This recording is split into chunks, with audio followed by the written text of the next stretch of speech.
ఆమె boy friend super man అని నిరూపించుకోవడానికి ఆ మహిళ ఉద్దేశపూర్వకంగా భవనం మీద నుంచి దూకింది. పత్రికలో కనిపించిన సూపర్ మ్యాన్ ఆమె బాయ్ ఫ్రెండ్ లా కనిపించాడు.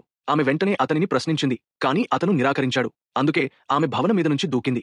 ఆ వ్యక్తి కాంతి వేగంతో కిందికి చేరాల్సి వచ్చింది. ఆమె పడిపోకుండా అతను తన నోటితో గాలి ఆదాడు. తర్వాత తన లేజర్ కళ్లతో సన్షెడ్ ను పగలగొట్టాడు. ఆ మహిళ సురక్షితంగా దిగింది. కానీ దీంతో ఆమె అనుమానం తొలగలేదు. ఒకరోజు వారు దొంగను చూసినప్పుడు ఆమె ఉద్దేశపూర్వకంగా దొంగను రెచ్చగొట్టింది. ఆ వ్యక్తి రహస్యంగా బుల్లెట్ ను పట్టుకుని భయంతో మూర్ఛపోయినట్టు నటించాడు.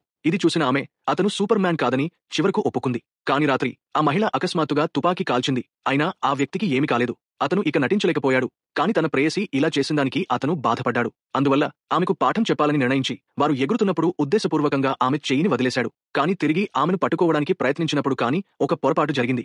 ఆ మహిళ పడిపోయి మరణించింది. ఆ వ్యక్తి కుంగిపోయాడు. అతను కాంతి కంటే వేగంగా భూమి చుట్టూ తిరిగాడు. సమయం ఒకరోజు వెనక్కు వెళ్ళింది. కాని అతని ప్రేయసి ఒకరోజు జ్ఞాపకాన్ని కోల్పోయింది. అదే సమయంలో ఆమె మళ్లీ పత్రికలో సూపర్ మ్యాన్ ను చూసి మరలా కిటికీ అంచుపైకి ఎక్కింది.